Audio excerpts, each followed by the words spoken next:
नमस्कार। आज हम अपनी पृथ्वी के जो बड़े-बड़े हिस्से हैं ना, महाद्वीप और महासागर, उनकी गहराई में उतरेंगे। हमारे पास भूगोल से जुड़े कुछ नोट्स और स्टडीज हैं। कोशिश ये रहेगी कि ये जानकारी आसान लगे और ये भी समझ आए कि ये जमीन और पानी के टुकड़े दुनिया बनाते कैसे हैं, क्यों जरूरी हैं ये सब, खासकर उनके लिए जो परीक्षा की तैयारी में है या बस दुनिया को जानना चाहते हैं। बिल्कुल। हम सिर्फ नाम या आंकड़े नहीं देखेंगे।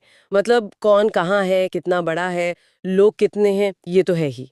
पर साथ में ये भी कि उनकी खासियत क्या है, वो क्यों मायने रखते हैं। एक तरह से समझने हैं कि ये बंटवारा क्यों है और कैसे काम करता है। और हाँ, आखिर में एक मजेदार तरीका भी है इन सब नामों को याद रखने का। तो चलिए शुरू करते हैं ये भौगोलिक खोजबीन। सबसे पहले एक मोटी तस्वीर बनाते हैं पृथ्वी की। हमारे नोट्स के हिसाब से धरती पर करीब 71% तो पानी ही है हाँ, 71% पानी। और सिर्फ 29% जमीन। मतलब ज्यादातर हिस्सा पानी वाला है। बिल्कुल। और ये जो 29% जमीन है ना, इसी पर हमारे 7 महाद्वीप मतलब कॉन्टिनेंट्स बसे हुए हैं। बाकी जो नीला नीला दिखता है नक्शे पर, वो 5 बड़े महासागर यानी ओशंस हैं। यही हमारी पृथ्वी का ढांचा है। अच्छा, पर नक्शे पर कोई जगह, मान लीजिए कोई शहर, वो ठीक कहाँ है ये कैसे पता लगता है? वो कुछ रेखाएं होती है ना, इक्वेटर, लैटिट्यूड, लॉन्गिट्यूड, ये सब क्या है? ये अच्छा सवाल है। देखिए, ये असल में काल्पनिक रेखाएं हैं, मतलब असली नहीं है, हमने समझने के लिए बनाई है। इक्वेटर, जिसे हम 0 डिग्री लैटिट्यूड या अक्षांश कहते हैं, वो पृथ्वी को आड़े में मतलब हॉरिजॉन्टली 2 हिस्सों में बांटती है। ऊपर वाला उत्तरी गोलार्ध, नीचे वाला दक्षिणी गोलार्ध। ओके, इक्वेटर से उत्तर या दक्षिण का पता चलता है, लैटिट्यूड से। हाँ, लैटिट्यूड रेखाएं यही बताती हैं कि कोई जगह इक्वेटर से कितनी उत्तर में है या कितनी दक्षिण में है। और लॉन्गिट्यूड, वो कैसे काम करती है? वैसे ही प्राइम मेरिडियन है 0 डिग्री लॉन्गिट्यूड या देशांतर। ये पृथ्वी को खड़े में वर्टिकली बांटती है पूर्वी गोलार्ध और पश्चिमी गोलार्ध में। तो लॉन्गिट्यूड रेखाएं बताती हैं कि कोई जगह प्राइम मेरिडियन से कितनी पूरब में है या पश्चिम में। नोट्स में दिया है कि कुल 360 लॉन्गिट्यूड रेखाएं हैं और 180 लैटिट्यूड रेखाएं हैं। अच्छा, तो ये लैटिट्यूड और लॉन्गिट्यूड रेखाएं मिलकर एक जाल जैसा बना देती हैं पूरी पृथ्वी पर। बिल्कुल, एक ग्रिड कह सकते हैं। जैसे शहर में गली नंबर और मकान नंबर से पता मिलता है ना, हाँ, वैसे ही इन रेखाओं के कटने की जगह से मतलब इंटरसेक्शन से पृथ्वी पर किसी भी पॉइंट की एकदम सटीक लोकेशन पता चल जाती है। समझ गया। ये बेसिक तो क्लियर हुआ। चलिए अब आगे बढ़ते हैं। इन बड़े बड़े जमीनी हिस्सों, महाद्वीपों को एक एक करके जानते हैं। सबसे पहले सबसे बड़ा वाला एशिया। एशिया नाम ही काफी है। आंकड़े भी यही दिखाते हैं। एरिया देखें तो करीब 44.6 मिलियन वर्ग किलोमीटर और आबादी दुनिया की लगभग 60% यहीं रहती है। बाप रे, 60%? हाँ हाँ, भारत, चीन, रूस जैसे कितने बड़े और अहम देश इसी महाद्वीप में हैं। और सिर्फ बड़ा ही नहीं है, यहाँ विविधता कमाल की है। एक तरफ तो दुनिया की छत तिब्बत का पठार और सबसे ऊंची चोटी माउंट एवरेस्ट 8,848 मीटर यही है। दूसरी तरफ गोबी और अरब जैसे विशाल रेगिस्तान भी यही है। नदियां देखें तो एशिया की सबसे लंबी चांगशिया नदी चीन में और हमारी गंगा नदी यही बहती हैं। हाँ, गंगा तो जीवनदायिनी है। और हिमालय पर्वत तो है ही इसकी पहचान। इतनी आबादी, इतने संसाधन, शायद इसीलिए से दुनिया का पावर हाउस भी कहते हैं। इसका असर पूरी दुनिया पर पड़ता है। सही बात है। एशिया के बाद दूसरा नंबर आता है अफ्रीका का। एरिया लगभग 30.4 मिलियन वर्ग किलोमीटर। और एक खास बात, दुनिया में सबसे ज्यादा देश, 54 देश यही हैं। हाँ, 54 देश। मिस्र, नाइजीरिया, दक्षिण अफ्रीका, सब यही हैं। इसकी क्या पहचान है? अफ्रीका कई मामलों में खास है। एक तो इक्वेटर इसके लगभग बीच से निकलती है। अच्छा। हाँ, तो यहाँ ज्यादातर मौसम गर्म रहता है। फिर दुनिया की सबसे लंबी नदी नील नदी यही है, 6,650 किलोमीटर। इसी ने मिस्र की सभ्यता को पाला। नील नदी? हाँ, सुना है। दुनिया का सबसे बड़ा गर्म रेगिस्तान सहारा, वो भी यही है। सबसे ऊंचा पहाड़ किलिमंजारो, शानदार विक्टोरिया फॉल्स, सब अफ्रीका में। और एक बहुत ही दिलचस्प बात है जो हमारे नोट्स में है, इंसान के सबसे पुराने फॉसिल्स मतलब जीवाश्म यही मिले हैं। सच में? हाँ, इसीलिए इसे मानवता का जन्मस्थान या क्रेडल ऑफ ह्यूमन काइंड कहते हैं। मतलब हम सब की कहानी यहीं से शुरू हुई। वाह, मानवता का जन्मस्थान, ये तो अद्भुत बात है। अच्छा, अफ्रीका के बाद तीसरा है उत्तरी अमेरिका, लगभग 24.7 मिलियन वर्ग किलोमीटर। यहाँ यूएसए और कनाडा जैसे बड़े विकसित देश हैं। बिल्कुल। उत्तरी अमेरिका की पहचान है इसकी ऊंची पर्वतमालाएं जैसे रॉकी माउंटेन्स, बड़ी नदियां हैं जैसे मिसिसिपी, और हाँ, वो 5 विशाल झीलें ग्रेट लेक्स, वो भी यही हैं। मीठे पानी की झीलें हैं ये। ग्रेट लेक्स, हाँ, उनका नाम सुना है। ये व्यापार के लिए भी जरूरी है शायद। हाँ बिल्कुल, पानी तो मिलता ही है, साथ में जहाज वगैरह चलते हैं, इंडस्ट्रीज को बहुत मदद मिली इनसे। यहाँ मौसम में भी बड़ा फर्क है, कहीं बहुत ठंड तो कहीं रेगिस्तान जैसी गर्मी। और क्योंकि यूएसए यहाँ है तो इसे एक बड़ी इकोनॉमिक पावर माना जाता है। आर्थिक शक्ति। अच्छा, अब थोड़ा नीचे चलें दक्षिण अमेरिका की तरफ। चौथा नंबर एरिया में करीब 17.8 मिलियन वर्ग किलोमीटर। ब्राजील, अर्जेंटीना यही है। यहाँ क्या खास है? दक्षिण अमेरिका सुनते ही 2 नाम आते हैं दिमाग में, अमेज़न नदी और एंडीज पर्वत। अमेज़न? हाँ, अमेज़न नदी पानी के बहाव में दुनिया की सबसे बड़ी नदी है ये, और इसका जो जंगल है अमेज़न वर्षावन, वो दुनिया का सबसे बड़ा है। इसे पृथ्वी के फेफड़े कहते हैं, लंग्स ऑफ द अर्थ। पृथ्वी के फेफड़े क्यों? क्योंकि ये जंगल इतनी ज्यादा कार्बन डाइऑक्साइड सोखता है और ऑक्सीजन छोड़ता है कि पूरी पृथ्वी के मौसम पर असर डालता है। अच्छा, ये तो बहुत जरूरी हुआ फिर। बहुत। और दूसरी तरफ है एंडीज पर्वत श्रृंखला, दुनिया की सबसे लंबी कॉन्टिनेंटल रेंज है ये। महाद्वीप के पश्चिमी किनारे पर फैली है। इग्वाज़ू फॉल्स भी यहीं हैं। नोट्स बताते हैं कि ये महाद्वीप अपनी बायोडाइवर्सिटी, मतलब तरह तरह के पेड़ पौधे, जीव जंतु और पानी जैसे प्राकृतिक संसाधनों के लिए जाना जाता है। अमेज़न और एंडीज, जबरदस्त। अब आते हैं यूरोप पर। साइज में काफी छोटा है, लगभग 10.2 मिलियन वर्ग किलोमीटर, पर दुनिया पर असर बहुत डाला है इसने। करीब 44 देश हैं यहाँ, फ्रांस, जर्मनी, यूके, इटली। छोटा होकर भी इतना असरदार कैसे? यूरोप का प्रभाव उसके इतिहास और संस्कृति से जुड़ा है। यहाँ की नदियाँ जैसे थेम्स और डैन्यूब व्यापार के लिए, शहरों के लिए जरूरी रहीं। पर शायद सबसे बड़ी वजह है कि जो मॉडर्न साइंस है, टेक्नोलॉजी है, और खासकर औद्योगिक क्रांति, उसकी शुरुआत यहीं से हुई। औद्योगिक क्रांति? हाँ, इंडस्ट्रियल रेवोल्यूशन।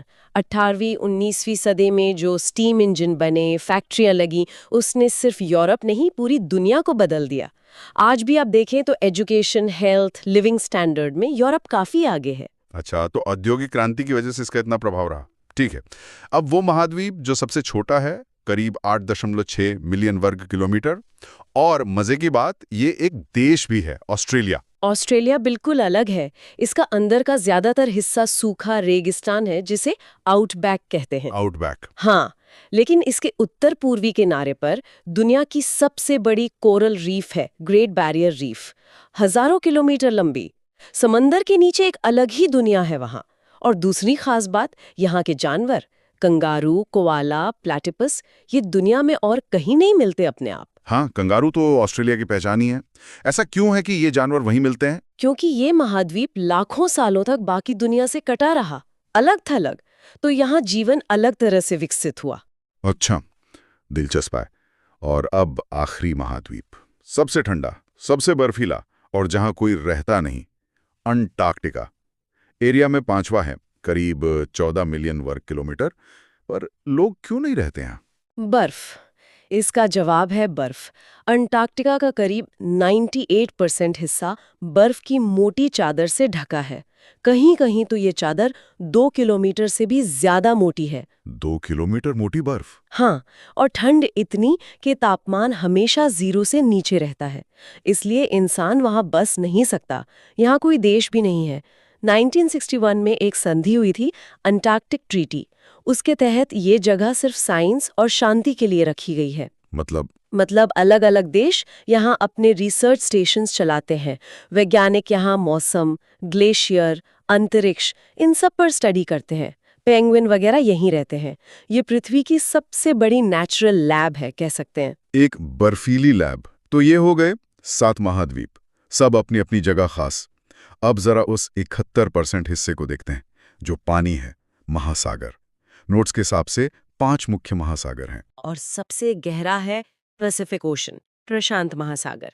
पृथ्वी का आधे से ज्यादा पानी इसी में है। सबसे बड़ा प्रशांत, ठीक है। दूसरा है अटलांटिक ओशन, अटलांटिक महासागर। ये यूरोप, अफ्रीका और अमेरिका के बीच है, तो सदियों से व्यापार के लिए सबसे व्यस्त रास्ता रहा ये।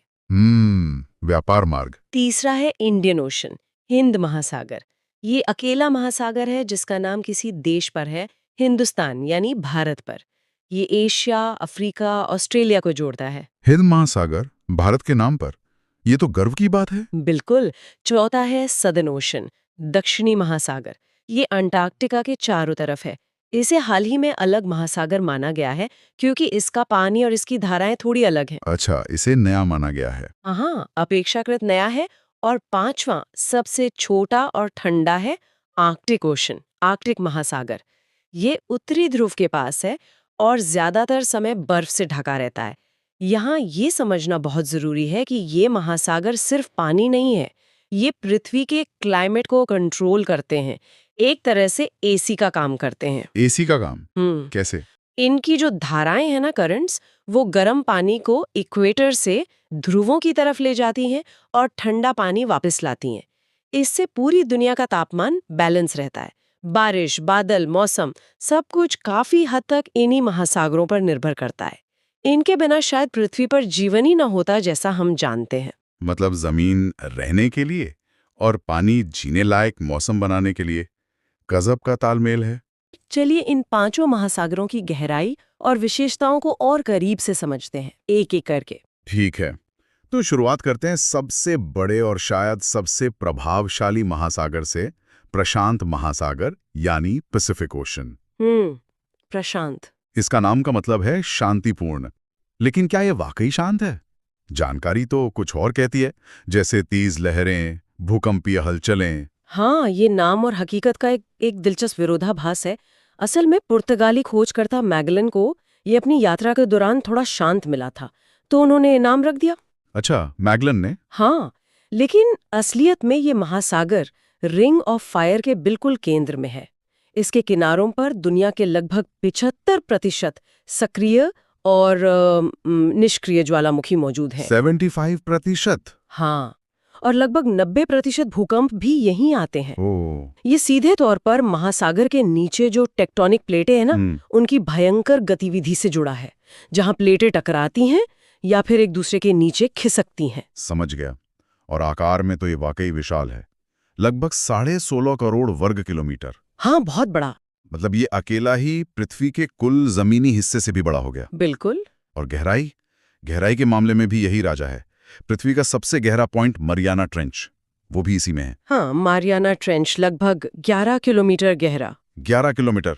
जरा सोचिए, माउंट एवरेस्ट को भी अगर उल्टा करके इसमें डुबो दें तो भी उसकी चोटी सतह से करीब 2 किलोमीटर नीचे रहेगी। हाँ, वो गहराई की कल्पना करना भी थोड़ा मुश्किल है। और इसकी लोकेशन भी बहुत महत्वपूर्ण है। ये एशिया, ऑस्ट्रेलिया और उत्तरी व दक्षिणी अमेरिका महाद्वीपों को छूता है। और इसमें द्वीपों की संख्या भी कमाल की है। स्रोतों के मुताबिक 25,000 से ज्यादा द्वीप। 25,000? हाँ, दुनिया में सबसे ज्यादा। ये द्वीप श्रृंखलाएं अपने आप में अलग अलग संस्कृतियों और इकोसिस्टम्स का घर है। सही। साथ ही प्रशांत महासागर वैश्विक जलवायु पैटर्न, जैसे वो एल नीनो और ला नीना होते हैं ना, हाँ, सुना है। उनको भी बहुत हद तक प्रभावित करता है, जिसका असर फिर पूरी दुनिया के मौसम पर पड़ता है। अच्छा, तो संक्षेप में कहें तो प्रशांत सबसे बड़ा है, सबसे गहरा है, सबसे ज्यादा द्वीपों वाला है और भूगर्भीय रूप से सबसे ज्यादा एक्टिव भी है। बिल्कुल सही। चलिए, इसकी विशालता के बाद अब उस महासागर की ओर बढ़ते हैं जिसने इतिहास में दुनिया को जोड़ने में शायद सबसे बड़ी भूमिका निभाई है, अटलांटिक महासागर। अटलांटिक, हाँ, दुनिया का दूसरा सबसे बड़ा महासागर, लगभग 8.5 करोड़ वर्ग किलोमीटर में फैला हुआ है। लेकिन इसका महत्व सिर्फ इसके आकार में नहीं है, इसकी लोकेशन देखिए। ये यूरोप, अफ्रीका और अमेरिका के बीच स्थित है। हाँ। और सदियों से ये व्यापार, खोज और लोगों के आने जाने का मुख्य मार्ग रहा है। इसे अक्सर समुद्री व्यापार का हाईवे भी कहा जाता है। समुद्री हाईवे, हाँ, ये सही शब्द है, क्योंकि दुनिया के सबसे व्यस्त शिपिंग लेन में से कई इसी से गुजरते हैं। एग्जैक्टली। और इसकी समुद्री धाराएं भी तो बहुत खास हैं, है ना? खासकर वो गल्फ स्ट्रीम। जानकारी में इसका जिक्र है कि कैसे ये गर्म पानी की धारा उत्तरी अमेरिका के तट से निकलकर यूरोप की ओर बहती है। बिल्कुल। और गल्फ स्ट्रीम का असर जबरदस्त है। ये गर्म पानी उत्तरी पश्चिमी यूरोप के मौसम को काफी हद तक कंट्रोल करता है। अच्छा, कैसे? इसी वजह से तो लंदन या पेरिस जैसे शहर, जो अक्षांश के हिसाब से कनाडा के बर्फीले हिस्सों के पास हैं, उतने ठंडे नहीं होते। अरे हाँ, ये तो मैंने सोचा ही नहीं था। हाँ, ये अटलांटिक का एक तरह का सेंट्रल हीटिंग सिस्टम समझ लीजिए। क्या बात है। इसके अलावा ठंडी धाराएं भी हैं, जैसे लैब्राडोर करंट। ये सब मिलकर एक जटिल समुद्री सर्कुलेशन सिस्टम बनाती हैं, जो पूरी दुनिया में गर्मी और पोषक तत्वों को बांटने में मदद करता है। और ऐतिहासिक रूप से भी कोलंबस से लेकर बाद के यूरोपीय खोजकर्ताओं तक अटलांटिक ही वो मंच था जहां मतलब नई दुनिया और पुरानी दुनिया का संपर्क हुआ। बिल्कुल, इसने तो इतिहास का रुख ही बदल दिया। सही। तो अटलांटिक मुख्य रूप से व्यापार, परिवहन और ऐतिहासिक जुड़ाव का महासागर है। सही कहा। अब तीसरे महासागर पर आते हैं, जो अपने नाम में ही एक अनोखी पहचान रखता है, हिंद महासागर। हाँ, हिंद महासागर। ये एकमात्र महासागर है जिसका नाम किसी देश यानी भारत पर पड़ा है। बिल्कुल। ये तीसरा सबसे बड़ा महासागर है, लगभग 7 करोड़ वर्ग किलोमीटर क्षेत्रफल के साथ। भारत इसके उत्तर में प्रमुखता से स्थित है, जबकि पश्चिम में अफ्रीका, पूर्व में ऑस्ट्रेलिया और दक्षिण पूर्व में इंडोनेशियन द्वीप हैं। और इसकी जो स्ट्रैटेजिक लोकेशन है, वो आज के दौर में बहुत अहम है। पुराने जमाने में ये मसाला मार्ग यानी स्पाइस रूट के लिए जाना जाता था। हाँ, स्पाइस रूट। जहां से कीमती मसाले, रेशम और दूसरा सामान यूरोप तक पहुंचता था। आज ये मार्ग एक नए रूप में महत्वपूर्ण है। दुनिया का लगभग 80% समुद्री तेल व्यापार इसी महासागर से होकर गुजरता है। 80%? हाँ, खासकर वो जो फारिस की खाड़ी से तेल निकलता है, हॉर्मुज जलडमरू मध्य और मलक्का जलडमरू मध्य जैसे जो संकरे रास्ते हैं ना, जिन्हें चोक पॉइंट्स कहते हैं, हाँ, वो वैश्विक अर्थव्यवस्था के लिए लाइफलाइन की तरह हैं। तो ये सिर्फ भारत के नाम पर ही नहीं है, बल्कि भारत और कई दूसरे देशों के लिए आर्थिक और सामरिक मतलब स्ट्रेटेजिक नजरिए से बेहद महत्वपूर्ण है। बिल्कुल। अरब सागर और बंगाल की खाड़ी, जो हमारे लिए इतने जाने पहचाने हैं, इसी हिंद महासागर का हिस्सा है। हाँ, और यहाँ मॉनसून हवाओं का भी बड़ा प्रभाव रहता है, जो इस पूरे क्षेत्र के मौसम और खेती के लिए बहुत जरूरी है। सही। तो हिंद महासागर मतलब व्यापार, ऊर्जा सुरक्षा और क्षेत्रीय भू राजनीति का एक महत्वपूर्ण केंद्र है। बिल्कुल। चलिए अब चलते हैं पृथ्वी के दक्षिणी छोर की ओर, जहां एक कह सकते हैं कि तुलनात्मक रूप से नया नामकरण वाला महासागर है, दक्षिणी महासागर। Southern ocean. हाँ, जिसे पहले तो लोग अटलांटिक, प्रशांत और हिंद महासागरों का ही दक्षिणी हिस्सा मानते थे। हाँ, मानते थे, लेकिन साल 2000 में अंतर्राष्ट्रीय हाइड्रोग्राफिक संगठन ने इसे आधिकारिक तौर पर 5वें महासागर के रूप में मान्यता दे दी। अच्छा, 2000 में? ओके। हाँ, ये अंटार्कटिका महाद्वीप को चारों ओर से घेरे हुए है। और ये सिर्फ एक बाउंड्री बनाने की बात नहीं है। दक्षिणी महासागर की अपनी एक अलग विशिष्ट पहचान है। यहाँ अंटार्कटिक सर्कमपोलर करंट ACAC। हाँ, अंटार्कटिक सर्कमपोलर करंट, ये दुनिया की सबसे शक्तिशाली समुद्री धारा है। सबसे शक्तिशाली? हाँ, और ये एकमात्र ऐसी धारा है जो बिना किसी जमीनी बाधा के पूरी पृथ्वी का चक्कर लगाती है। अरे वाह! ये धारा अटलांटिक, प्रशांत और हिंद महासागर के पानी को मिलाती है और वैश्विक समुद्री परिसंचरण और गर्मी के वितरण में एक इंजन की तरह काम करती है। मतलब ये पृथ्वी के क्लाइमेट कंट्रोल सिस्टम का एक बहुत अहम हिस्सा हुआ। जानकारी में से पृथ्वी का प्राकृतिक AC भी कहा गया है। हाँ, ये कहना गलत नहीं होगा। इसका ठंडा घना पैनी सतह से गहराई में डूबता है और वो जो ग्लोबल कन्वेयर बेल्ट है ना, हाँ, सुना है, उसका हिस्सा बनता है, जो दुनिया भर के महासागरों में तापमान और नमक की मात्रा को संतुलित करने में मदद करता है। अच्छा। यहाँ तैरते हुए विशाल हिमखंड मतलब आइसबर्ग्स आम बात है, और इसका इकोसिस्टम भी बहुत अनोखा है। क्रिल, पेंगुइन, सील, व्हेल जैसे जीव जो इन ठंडे पानी के आदी हैं, वो यहाँ रहते हैं। तो दक्षिणी महासागर मतलब ठंडा, शक्तिशाली धाराओं वाला और वैश्विक जलवायु का एक प्रमुख रेगुलेटर। बिल्कुल सही। और अब आते हैं हमारी सूची के आखिरी और सबसे छोटे महासागर पर, आर्कटिक महासागर। ये पृथ्वी के एकदम उत्तरी ध्रुव पर स्थित है। आर्कटिक महासागर, हाँ, लगभग 1.4 करोड़ वर्ग किलोमीटर क्षेत्रफल के साथ ये पांचों में सबसे छोटा है। काफी छोटा है दूसरों के मुकाबले। हाँ, इसकी सबसे बड़ी पहचान है इसकी बर्फ। साल के ज्यादातर समय इसका बड़ा हिस्सा समुद्री बर्फ की मोटी चादर से ढका रहता है। हालांकि अब जलवायु परिवर्तन के कारण ये बर्फ तेजी से पिघल रही है। हाँ, ये तो बड़ी चिंता की बात है। बिल्कुल। ये कनाडा, रूस, ग्रीनलैंड, नॉर्वे और संयुक्त राज्य अमेरिका, अलास्का के जरिए जैसे देशों से घिरा हुआ है। और इस बर्फ के नीचे छिपे संसाधनों की भी काफी चर्चा होती है ना, जो खासकर तेल और गैस के भंडार। हाँ, ऐसा अनुमान है कि यहाँ दुनिया के अनदेखे तेल और गैस भंडारों का एक महत्वपूर्ण हिस्सा मौजूद हो सकता है। लेकिन यहाँ माइनिंग करना बहुत मुश्किल है और विवादास्पद भी। क्यों? देखिए, मौसम बहुत कठोर है, जगह बहुत दूर है, इकोसिस्टम बहुत नाजुक है और वहाँ रहने वाले जो मूल निवासी समुदाय हैं, उनके अधिकार भी हैं। ये सब बड़े मुद्दे हैं। बात तो सही है। इसके अलावा जैसे जैसे बर्फ पिघल रही है, नए समुद्री रास्ते खुल रहे हैं, जैसे कि नॉर्थ वेस्ट पैसेज और नॉर्दर्न सी रूट। अच्छा, नए रास्ते। हाँ, ये रास्ते एशिया और यूरोप या उत्तरी अमेरिका के बीच की दूरी को काफी कम कर सकते हैं। तो जाहिर है शिपिंग कंपनियों की रुचि इसमें बढ़ रही है। तो मतलब आर्कटिक सिर्फ बर्फीला और छोटा ही नहीं है, बल्कि ये भविष्य के संसाधनों, नए व्यापार मार्गों और जाहिर है बढ़ते जियोपॉलिटिकल तनाव का केंद्र भी बन रहा है। बिल्कुल। यहाँ देशों के अपने अपने आर्थिक क्षेत्र यानी EEZs को लेकर दावे भी हैं। अच्छा। ये एक ऐसा क्षेत्र है जहाँ पर्यावरण, अर्थव्यवस्था और राजनीति का एक बहुत जटिल मिश्रण देखने को मिलता है।